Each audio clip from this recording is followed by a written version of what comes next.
എന്നെങ്കിലും എന്റെ ലക്ഷ്യത്തിലേക്ക് എത്തും, എവിടെയോ ഉള്ളിലൊരു സംഭവം ഇങ്ങനെ ഒളിഞ്ഞു കിടക്കാന്ന് പറയില്ലേ, അതായിരുന്നു പിന്നീട് ഉണ്ടായിരുന്നത്. പക്ഷെ ഈ പറഞ്ഞ പോലെ ഈ ഒരു അഫ്ലൽ കോഴ്സ് കഴിഞ്ഞ് ഡിഗ്രിയിലേക്ക് ജോയിൻ ചെയ്യാനും വേണ്ടിയിട്ട് നമ്മൾ നിൽക്കുന്ന സമയത്താണ് പെട്ടെന്ന് പ്രതീക്ഷിക്കാത്തൊരു സമയത്ത്, നമ്മൾ ആ സമയം വാടക വീട്ടിലാണ് താമസിച്ചിരുന്നത്. അപ്പോൾ ഓണർ അവരിങ്ങനെ പറയാണ് കല്യാണം ഉറച്ചു എന്ന് പറഞ്ഞ സമയത്ത്, ഏതാ ഷിമ്മിട്ടിട്ട് പുറത്തിരിക്കുന്ന ആ കൊച്ചുകുട്ടിക്കോ, ഇവർക്ക് എന്തെങ്കിലും പ്രശ്നമുണ്ടോ, ഈ ചെറിയ കുട്ടീനെ കല്യാണം കഴിച്ചു കൊടുക്കാണോ എന്നാണ് അവര് പോലും വിചാരിച്ചത്. എന്നിട്ട് അത്ത എങ്ങനെയാന്ന് വെച്ചാൽ പെട്ടെന്നൊരു കാര്യം തീരുമാനിച്ചു കഴിഞ്ഞാൽ ആള് ഇങ്ങനെ ആരോ അന്വേഷിച്ചു എന്ന് പറഞ്ഞു. നോക്കിയ സമയത്ത് ആള് സ്മോക്കൊന്നും ചെയ്യൂല, ഓക്കെ എൻ്റെ മോളുടെ ലൈഫ് ഭദ്രമായിരിക്കും, നന്നായി കെയർ ചെയ്യും അങ്ങനെയെന്നൊക്കെയാണ്. കാരണം അത്ത നന്നായിട്ട് സ്മോക്ക് ചെയ്യായിരുന്നു. അപ്പൊ ഞങ്ങൾക്ക് ആർക്കും അതിനോട് താല്പര്യം ഉണ്ടായിരുന്നില്ല. അപ്പൊ അതന്വേഷിച്ചപ്പോ ഓക്കെ, ആള് ഗൾഫിലാണ്, ജോലി കാര്യങ്ങളൊന്നും അന്വേഷിച്ചില്ല, നല്ലൊരു മനുഷ്യൻ, അതാണല്ലോ നമ്മുടെ മോളുടെ ഭാവിക്ക് വേണ്ടത് എന്ന് വിചാരിച്ചിട്ടാണ് കല്യാണം അങ്ങനെ കഴിഞ്ഞത്. ഓക്കെ, അങ്ങനെ കല്യാണം കഴിഞ്ഞ ഹസ്ബൻഡിന്റെ പേര് അബ്ദുൽ ഗഫൂർ. ഓക്കെ. അപ്പോ ഗൾഫിലായിരുന്നു ആള്. അതിന് ശേഷം കല്യാണം കഴിഞ്ഞ 60 ദിവസത്തിന് ശേഷം, ശരിക്കും പറയുകയാണെങ്കിൽ നമ്മൾ ആ സമയം എണ്ണി വെക്കും, 1 2 3 ഇത്ര ദിവസമേ ആള് നമ്മുടെ കൂടെ ഉണ്ടാവുള്ളൂ എന്ന് പറഞ്ഞിട്ട് നമ്മളിങ്ങനെ എണ്ണല്ലോ. 63ാമത്തെ ദിവസം ഗൾഫിലേക്ക് തിരിച്ചു പോവാണ്. പിന്നീട് അങ്ങോട്ട് സത്യം പറഞ്ഞു കഴിഞ്ഞാല് ഒരിക്കലും ഒരു പെൺകുട്ടിയെയും ഇതുപോലെ ആ ഒരു ചെറിയൊരു പ്രായത്തില്, അതും ഗൾഫുകാരായിട്ടുള്ള ഒരു വീട്ടിലേക്ക് കെട്ടിച്ച് കൊടുക്കരുത്. കാരണം നമ്മൾ അത്രയും അവിടെ സ്ട്രഗിൾ ചെയ്യും. കാരണം നമുക്ക് ആകെ അറിയുന്നത് നമ്മൾ ഇൻറ്റിമേറ്റ് ആയി, നമ്മൾ കുറച്ച് ക്ലോസ് ആയിരിക്കുന്ന ഈ ഒരു ഹസ്ബൻഡിനോടായിരിക്കും. വിവാഹം കഴിഞ്ഞ് 17 വയസ്സിൽ ഒരു മെച്യൂരിറ്റി എന്ന് പറഞ്ഞാൽ എന്താണെന്ന് പോലും അറിയാത്തൊരു പ്രായത്തില് നമ്മള് വേറൊരു വീട്ടില്, അതായത് എനിക്ക് കംഫർട്ടബിൾ ആയിട്ടുള്ളത് എൻ്റെ അത്ത, എൻ്റെ അമ്മ, എൻ്റെ ആങ്ങളമാര്, ഇതേ നമ്മൾ കണ്ടിട്ടുള്ളൂ. തികച്ചും ആരാണ് എന്താണ് ഒന്നും അറിയാത്തൊരു വീട്ടിലേക്ക് നമ്മൾ കയറി പോവാണ്. ഒരുപാട് ഈ പ്രതീക്ഷകൾ എല്ലാവരും പറയുന്ന പോലെ നമ്മളിങ്ങനെ ചിന്തിക്കും, ഒരു പെണ്ണിന്റെ വിവാഹം എന്നൊക്കെ പറഞ്ഞു കഴിഞ്ഞാൽ നന്നായി ഒരുങ്ങ, നല്ല ആഭരണങ്ങളൊക്കെ കിട്ടും, പുതിയ ഡ്രസ്സ് കിട്ടും, ഇനിയിപ്പോ വിവാഹം കഴിഞ്ഞാൽ കുറെ ടൂറൊക്കെ പോവാം, ഇതൊക്കെ നമ്മൾ അറിയുന്നുള്ളൂ, കാണുന്നുള്ളൂ. പക്ഷെ യഥാർത്ഥ ജീവിതം എന്ന് പറഞ്ഞു കഴിഞ്ഞാൽ അതല്ല. അതിനകത്ത് വേറൊരു സംഭവമാണ്, വേറൊരു ലോകമാണ്. പിന്നെ അങ്ങോട്ട് ഭാരങ്ങളും പ്രാരാബ്ദങ്ങളും നമ്മളിലേക്ക് ഇങ്ങോട്ട് വരികയാണ്. അതുവരെയും ഒരു കൊച്ചു കുട്ടിയായിട്ടിരുന്നാൽ നമ്മള് ആ വീട്ടിൽ അവരെ സംബന്ധിച്ചിടത്തോളം അവർക്ക് മരുമോളാണ്. പിന്നെ നമ്മുടെ ഹസ്ബൻഡിന്റെ ഏജ് എന്താണോ ആ ഏജാണ് നമ്മളെ അവര് കാണുന്നത്. പക്ഷെ നമുക്കതറിയില്ലല്ലോ. ചിലരൊക്കെ വന്നിട്ട് നമ്മളെക്കാളും വലിയ ആൾക്കാരൊക്കെ വന്നിട്ട് അമ്മായി, ആന്റി എന്നൊക്കെ വിളിക്കുമ്പോൾ ഞാൻ ആദ്യമായിട്ട് അങ്ങനത്തെ വിളികൾ കേൾക്കല്ലേ. പക്ഷെ അതൊന്നും നമുക്കൊരു പ്രോബ്ലം ആയിരുന്നില്ല. ഈ ഹസ്ബൻഡ് വിട്ടു പോകുമ്പോ ആ വീട്ടിൽ നമ്മള് അവസ്ഥപ്പെടുന്ന ഒരു ഒറ്റപ്പെടലുണ്ട് ഈ ഭൂമിയില്. അത് ഈ വഴിയിലൂടെ കടന്നുപോയ പെൺകുട്ടികൾക്ക് മാത്രമേ മനസ്സിലാവുള്ളൂ, അല്ലാത്തവർക്ക് ജസ്റ്റ് സ്റ്റോറി, എന്താ ഇപ്പൊ ഇവളെന്തൊക്കെയാ പറയണെന്നുള്ളത് തോന്നാം. പക്ഷെ ഞാൻ പിന്നെ അങ്ങോട്ട് അല്ലാതെ ഒരു മാനസികമായിട്ടും ഒറ്റപ്പെടല് അതായത് എൻ്റെ വീട്ടിലിരിക്കുന്ന ഒരു ഇതല്ലല്ലോ.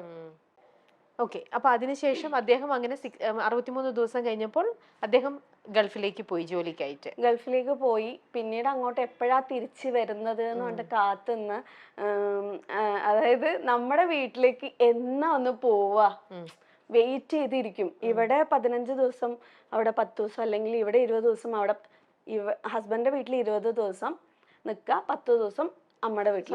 ആ 20 ദിവസം ആവാൻ വേണ്ടിട്ട് ഓരോ ദിവസം ഇങ്ങനെ 1 2 3 എത്ര തന്നെ ഹസ്ബൻഡിന്റെ വീട്ടിൽ സുഖമുണ്ടോ ഇല്ലേ, ഇവിടെ ഞാൻ വേറെ ഒന്നും പറയുന്നില്ല, സുഖമുണ്ടോ ഇല്ലേ, നമ്മുടെ വീടിന്റെ ആ ഒരു സ്വാതന്ത്ര്യമോ സമാധാനമോ ഒരിക്കലും നമുക്ക്, നമ്മൾ ജനിച്ചു വളർന്ന നമ്മുടെ അച്ഛനമ്മ, നമ്മുടെ ലോകം, അവിടെ നമുക്ക് കിട്ടുന്ന ഒരു കംഫർട്ട് സോൺ എന്ന് പറയുന്നത് പ്രത്യേകിച്ചും ഈ ഒരു പ്രായത്തില്, മറിച്ച് വേറൊരു വീട്ടിലേക്ക് എങ്ങനെ കല്യാണം കഴിഞ്ഞ് ഞാനെടുത്തൊരു തീരുമാനമുണ്ട്. എനിക്ക് ഫസ്റ്റ് പെൺകുട്ടി ജനിച്ചപ്പോ അവളുടെ വിവാഹത്തിനെ പറ്റിയിട്ട് ഞാൻ അടുത്ത കാലത്തൊന്നും ചിന്തിക്കൂല.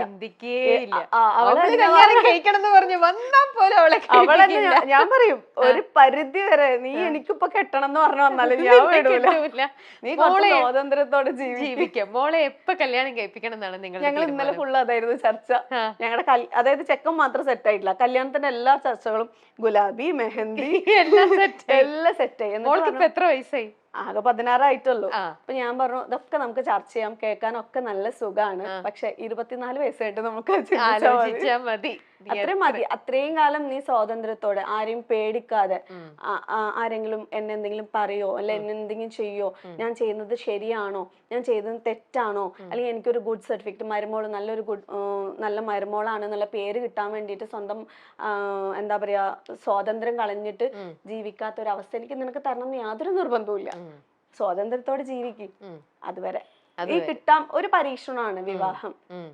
ഭർത്താവ് എന്ന് പറഞ്ഞാലും ഒരു പരീക്ഷണം. എല്ലാം നമ്മുടെ തലവരെയാണ് അല്ലേ? ശരിക്കും നമുക്ക് യോജിച്ച ഒരാളെ കിട്ടുമോ ഇല്ലയോ, അത് ലവ് മാരേജ് എത്രയോ എണ്ണം നമ്മൾ ഫെയിലിയർ ആയിട്ട് കാണുന്നു, അറേഞ്ച്ഡ് മാരേജും അതുപോലെ തന്നെ. എന്നാൽ ഇതിലൊക്കെ തന്നെ നല്ലതുമുണ്ട്. ഇതെല്ലാം ദൈവം നമുക്ക് വിധിച്ചിരിക്കുന്നത് നല്ലത് അനുഭവിക്കാനുള്ള യോഗമാണെങ്കിൽ നല്ല രീതിയിലേക്ക് വരും. അപ്പൊ ഞാൻ പറയാം അതൊരു പരീക്ഷണമാണ്. അപ്പൊ അതുവരെയും നിനക്ക് ബേസിക് ആയിട്ട് വേണ്ട കാര്യങ്ങൾ നേടിയെടുക്കുക. കാരണം നമ്മുടെ കയ്യിൽ അത്രയും സ്ട്രോങ് ആയിട്ടുള്ള ഒരു സംഭവം ഉണ്ടെങ്കിൽ പിന്നെ ഞാൻ അനുഭവിച്ച അത്രയും കാര്യങ്ങൾ സ്ട്രഗിൾ അനുഭവിക്കേണ്ടി വരില്ല. സോ അത്രയും ഫ്രീഡം ആയിട്ട് നടന്നോളൂ. അതിനുശേഷം നമുക്ക് ചിന്തിക്കാന്നുള്ളതാണ് എന്റെ ഒരു കോൺസെപ്റ്റ് എന്ന് പറഞ്ഞത്. പിന്നെ ആള് ഓക്കെ, അങ്ങനെ അദ്ദേഹം പോയി ഇങ്ങനെ 20 ദിവസം എണ്ണി കാത്തിരുന്ന് 10 ദിവസം അങ്ങനെ നിൽക്കുന്ന ഒരു അവസ്ഥ. ചില സമയം പനി വരാനൊക്കെ വേണ്ടിട്ട് ആഗ്രഹിച്ചിട്ടുണ്ട് വീട്ടിലേക്ക് പോവാൻ, എങ്ങനെയെങ്കിലും ഒന്ന് വീട്ടിലേക്ക് പോവാൻ. പനി വന്നു കഴിഞ്ഞാൽ എന്തായാലും വീട്ടിലേക്ക് പോകണല്ലോ, അങ്ങനെ ചിന്തിച്ച ദിവസങ്ങൾ വരെ ഉണ്ട്. അപ്പൊ അതാ ഞാൻ പറഞ്ഞത്, നമ്മുടെ മക്കൾക്ക് അങ്ങനത്തെ ഒരു അവനവന്റെ വീട്ടിലേക്ക് വരാൻ മറ്റുള്ളവരുടെ എന്തെങ്കിലും വേണം, കിട്ടിയിട്ട് വേണം എന്ന് ആഗ്രഹിക്കുന്ന ആ ഒരു സംഭവം വേണ്ട, മനസ്സിലായി എന്ന്. അതുകൊണ്ടാണ് എനിക്ക് അങ്ങനെ തോന്നിയത്. പിന്നെ ആള് ഒരു 11 മാസം കഴിഞ്ഞിട്ടാണ് വരുന്നത്. വരുന്ന തലേ ദിവസം എന്നെ വിളിച്ചിട്ട് പറയാണ് എനിക്ക് ലീവ് കിട്ടിയില്ല, ഞാൻ വരുന്നില്ല എന്നുള്ളത്. ഞാൻ ആ സമയം ഹസ്ബൻഡിന്റെ വീട്ടിലാണ്. ബാത്റൂമിൽ പോയി, അതൊന്നും ആർക്കും അറിയില്ലേ, ബാത്റൂമിൽ പോയിട്ട് പൈപ്പ് തുറന്നിട്ടിട്ട് ഒച്ചിട്ടിട്ട് കരഞ്ഞിട്ട് എൻ്റെ അത്താനെ വിളിച്ചു പറഞ്ഞു നാളെ വരില്ല എന്നാ പറയുന്നത്.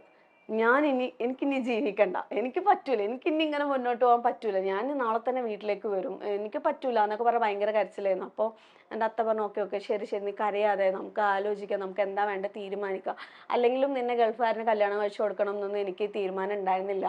നമ്മൾ പറഞ്ഞതല്ലേ, ആള് വന്നു കഴിഞ്ഞാൽ അവിടെ ഷോപ്പ് ഇട്ട് കൊടുക്കുക, അതാണല്ലോ നമ്മുടെ പ്ലാന്, അതൊക്കെ ഞാൻ ശരിയാക്കി തരാമെന്ന് പറഞ്ഞിട്ട് അത്ത അങ്ങനെ പറഞ്ഞിട്ട് അന്ന് സമാധാനിപ്പിച്ചു. പിന്നെ നോക്കിയപ്പോൾ ആള് വരുന്നുണ്ട്, വെറുതെ നമ്മളെ ഒന്ന് കളിപ്പിക്കാനും വേണ്ടിയിട്ട് പറഞ്ഞതാണ് എന്നുള്ളത് മനസ്സിലാവുന്നത്. വന്ന എല്ലാം സെറ്റ് ആവുമെന്നാണ് നമ്മൾ വിചാരിച്ചത്. പക്ഷെ പിന്നീട് അങ്ങോട്ട് എന്താ പറയാ പ്രോബ്ലംസിന്റെയും ഫിനാൻഷ്യലി ആയിട്ടുള്ള ബുദ്ധിമുട്ടിന്റെയും ഒരു വൻ കുത്തൊഴുക്ക് തന്നെയായിരുന്നു പിന്നെ നമ്മുടെ ജീവിതത്തിലേക്ക് വന്നത്. ആളിപ്പോ ഗൾഫിലാണെങ്കിൽ പോലും എൻ്റെ കാര്യത്തിനൊന്നും അങ്ങനെ ഒന്നും സ്പെഷ്യലായിട്ട് നമുക്കൊന്നും നോക്കേണ്ട ആവശ്യമില്ല. അപ്പൊ എനിക്ക് എന്തെങ്കിലും പ്രോബ്ലംസ് അല്ലെങ്കിൽ അസുഖം വന്നു കഴിഞ്ഞാൽ ഞാൻ എൻ്റെ വീട്ടിൽ പോകുമ്പോഴാണ് അമ്മയാണ് ആ സമയത്ത് ഹോസ്പിറ്റലിൽ കൊണ്ടുപോകുന്നതൊക്കെ. അപ്പൊ എനിക്ക് എന്ന് പറഞ്ഞിട്ട് ചിലവിന്റെ കാര്യം നോക്കണ്ട. പക്ഷെ നാട്ടിലേക്ക് വന്നു കഴിഞ്ഞാൽ പിന്നെ ഞാൻ ആളോട് പറഞ്ഞു എനിക്ക് പഠിക്കണം. ഈ 11 മാസത്തിന് ശേഷമാണ് വീണ്ടും പഠിക്കാനുള്ള ഒരു തീരുമാനത്തിലേക്ക് എത്തുന്നത്. അപ്പൊ അത് പോസിബിൾ ആവോ, നടക്കോ, ഇവിടെ നിന്ന് പോകുന്നത് നടക്കോ എന്ന് ചോദിച്ചു. ഇത് ഞാൻ പറഞ്ഞിട്ടില്ല, അതായത് അറബി കോളേജിലേക്ക് വീണ്ടും ഡിഗ്രി എടുക്കാൻ വേണ്ടിയിട്ടുള്ള ഒരു തീരുമാനമായിരുന്നു. അപ്പം നടക്കും, എല്ലാ പണിയും ഞാൻ ചെയ്തതിന് ശേഷം ഞാൻ ഇവിടുന്ന് പോകുള്ളൂ, ആർക്കും ഒരു ബുദ്ധിമുട്ടും എൻ്റെ പഠനം കൊണ്ട് വരാത്ത രീതിയിൽ ഞാൻ ചെയ്യാന്ന് പറഞ്ഞു. കോളേജിലെ സാറൊക്കെ വിളിച്ച് സംസാരിച്ച് അവർ ഓക്കെ പറഞ്ഞു. ആഴ്ചയിൽ 3 ദിവസം അല്ലെങ്കിൽ 2 ദിവസം ക്ലാസ്സിൽ പോകുന്ന പോലെ, ബാക്കിയുള്ള ദിവസങ്ങൾ വീട്ടിലത്തെ കാര്യങ്ങൾ നോക്കുന്ന പോലെ. അപ്പോൾ കുട്ടികളൊന്നും ഉണ്ടായിട്ടില്ല. അങ്ങനെ നമ്മൾ അറബി കോളേജിൽ പോയിട്ട് വീണ്ടും ഡിഗ്രിക്ക് ജോയിൻ ചെയ്ത് ക്ലാസ് ഒക്കെ അറ്റൻഡ് ചെയ്ത് അങ്ങനെ പോയിക്കൊണ്ടിരിക്കുകയാണ്. ആ സമയത്ത് മോളെ പ്രഗ്നൻ്റ് ആവുന്നത്.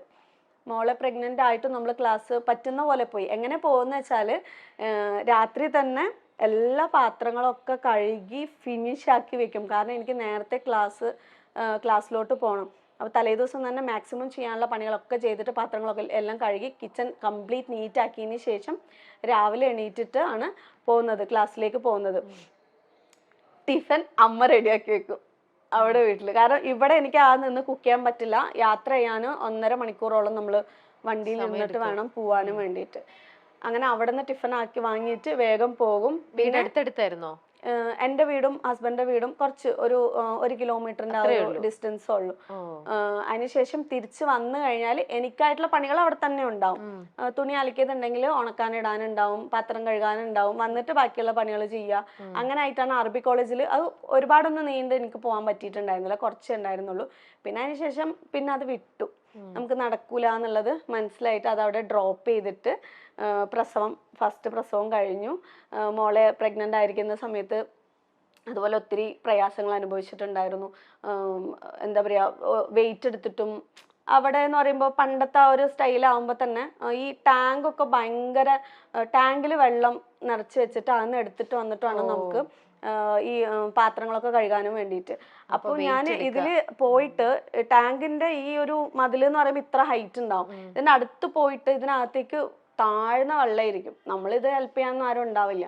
അപ്പൊ ഇതിങ്ങനെ കോരി എടുത്തിട്ട് വരുമ്പോഴേക്ക് വയറൊക്കെ ഇങ്ങനെ മുട്ടിയിട്ടിരിക്കും. അപ്പൊ അടുത്ത വീട്ടില് ഇരിക്കുന്നവർ പറയും അവിടെ ഒരു കുഞ്ഞു കുട്ടീണ്ടായിരുന്നു, എനിക്ക് ഇപ്പോഴും ഓർമ്മയുണ്ട്, ഇത് നോക്ക് ഇതുപോലെ ഒരു ജീവൻ തന്നെയാണ് നിന്റെ വയറ്റിലിരിക്കുന്നത്, നീ ഇങ്ങനെ കുനിഞ്ഞിത് എടുക്കുന്ന സമയത്ത് ആ കുട്ടിക്ക് എന്തെങ്കിലും സംഭവിക്കില്ലേ.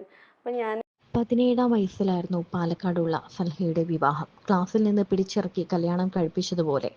വിവാഹം കഴിഞ്ഞ് ഭർത്താവ് വിദേശത്തേക്കും പോയി. പഠിക്കണമെന്നും സ്വന്തമായി സമ്പാദിക്കണമെന്നും ഒക്കെ അവൾക്ക് മോഹമുണ്ടായിരുന്നു. പക്ഷെ വീട്ടിൽ നിന്ന് ഇറങ്ങാൻ അനുവാദവുമില്ല. കുടുംബവും കുട്ടികളുമായി 4 ചുമരുകൾക്കുള്ളിൽ ജീവിക്കുന്ന ഒരാളായി മാറാൻ സൽഹ തയ്യാറായില്ല. 4 മക്കളുടെ അമ്മയായിട്ടും പിന്നെയും പഠനം തുടർന്നു. പിന്നീട് ഒരു കുഞ്ഞുകൂടി ജനിച്ചു. ഇന്ന് സിലു ടോക്സ് എന്ന യൂട്യൂബ് ചാനൽ നടത്തുന്നു. 1 മില്യണിലധികം സബ്സ്ക്രൈബേഴ്സ് ഉണ്ട്. 4 ചാനലുകളും ഉണ്ട്. സയൻസ് പഠിക്കണമെന്നായിരുന്നു സിലു ടോക്സിലെ സിലുവിന്റെ മോഹം. പക്ഷെ ഉപ്പ തന്നെ അറബിക് കോളേജിലാണ് ചേർത്തത്. ക്ലാസ്സിൽ നിന്ന് ഒരു ദിവസം വീട്ടിലെത്തിയപ്പോഴാണ് അറിഞ്ഞത് പിറ്റേന്ന് പെണ്ണു കാണാനായി വരുന്നുണ്ട്. കരച്ചിലൊന്നും വില പോയില്ല. ഒരു പെൺകുട്ടിയോടും ആരും ഇങ്ങനെ ചെയ്യരുതെന്ന് അവൾക്ക് തോന്നി. പെണ്ണു കാണൽ ചടങ്ങിന് ഒരു നോട്ടം കണ്ടിട്ടേയുള്ളൂ. പിന്നെ ആളെ കാണുന്നത് വിവാഹത്തിന്. 2 മാസത്തിനുള്ളിൽ വിദേശത്തേക്ക് പോവുകയും ചെയ്തു. അങ്ങനെ സിലു വീണ്ടും ഒറ്റയ്ക്കായി. 2 വർഷം കഴിഞ്ഞ് ഭർത്താവ് അബ്ദുൽ ഗഫൂർ നാട്ടിൽ തിരിച്ചെത്തിയപ്പോൾ അവൾ വാശി പിടിച്ചു, ഇനി തിരിച്ചു പോകണ്ട. സ്വർണമൊക്കെ വിറ്റ ഒരു കട തുടങ്ങി. വിവാഹത്തോടെ നിന്നുപോയ ഡിഗ്രി പഠനം പൂർത്തിയാക്കാൻ വലിയ ആഗ്രഹമായിരുന്നു. ജോലിക്ക് വിട്ടില്ലെങ്കിലും സർട്ടിഫിക്കറ്റ് കാണുമ്പോഴുള്ള സന്തോഷം കിട്ടുമല്ലോ. പക്ഷെ വീടിന് പുറത്തുപോയി പഠിക്കുന്നതിനോട് 2 വീട്ടിലും എതിർപ്പായിരുന്നു. ഭർത്താവിനെ സോപ്പിട്ട് ആഴ്ചയിൽ 2 ദിവസം ക്ലാസ്സിന് പോകാനുള്ള അനുവാദം വാങ്ങി. 7 മാസം ഗർഭിണിയായിരിക്കുമ്പോഴാണ് 1-ാം വർഷ പരീക്ഷ എഴുതിയത്. പക്ഷെ 2-ാം വർഷം അത് നടന്നില്ല. എല്ലാ ദിവസവും ക്ലാസ്സിലെത്തണമെന്ന് പ്രിൻസിപ്പൽ നിർബന്ധം പിടിച്ചു. അതോടെ പഠനം നിന്നു. 2-ാമത്തെ കുഞ്ഞ് ജനിച്ചു. മകൻ. ആരോഗ്യ പ്രശ്നത്തോടെയാണ് അവൻ ജനിച്ചത്. എന്ത് കുടിച്ചാലും ഛർദ്ദിക്കും. ഒരുപാട് ഡോക്ടർമാരെ കാണിച്ചെങ്കിലും രോഗം മാറിയത് ഒരു ഹോമിയോ ഡോക്ടറുടെ മരുന്ന് കഴിച്ചപ്പോഴാണ്. ആ ഡോക്ടറെ പോലെ ആകാൻ മോഹം തോന്നി. മെഡിസിന് ചേരണമെങ്കിൽ +2 പിന്നെ സയൻസ് പഠിക്കണം. പക്ഷേ വീട്ടിൽ നിന്ന് ഇറങ്ങാൻ പറ്റില്ല. ഡോക്ടറായാൽ അതിൽ കാരുണ്യവും കൂടി ഉണ്ടെന്ന് ബോധ്യപ്പെടുത്തിയപ്പോൾ ഭർത്താവിന്റെ മനസ്സലിഞ്ഞു. അടുത്തുള്ള ട്യൂഷൻ അധ്യാപകനെ കണ്ട് എൻ്റെ അവസ്ഥ ബോധ്യപ്പെടുത്തി. അദ്ദേഹം എൻ്റെ സമയത്തിനനുസരിച്ച് ക്ലാസ് എടുക്കാൻ തയ്യാറായി. അങ്ങനെ രാവിലെ വീട്ടിലെ ജോലിയെല്ലാം തീർക്കും. മൂത്ത മകളെ LKGയിൽ ചേർത്തിരുന്നു. മകനെ എൻ്റെ വീട്ടിലാക്കി ക്ലാസ്സിലേക്ക് ഓടും. തിരിച്ചും വന്ന് വീട്ടിലെ ജോലികൾ, രാത്രിയിൽ പഠനം. റിസൾട്ട് വന്നു. 63% മാർക്കുണ്ടായിരുന്നു. ക്ഷമ, സ്മാർട്ട് വർക്ക്, ഹാർഡ് വർക്ക് ഇത്രയും ഉണ്ടെങ്കിൽ ജീവിതത്തിൽ വിജയിക്കാമെന്ന് അന്ന് പഠിച്ചു. പക്ഷെ ലാഭം ഉടൻ കിട്ടുമെന്ന് കരുതരുത്.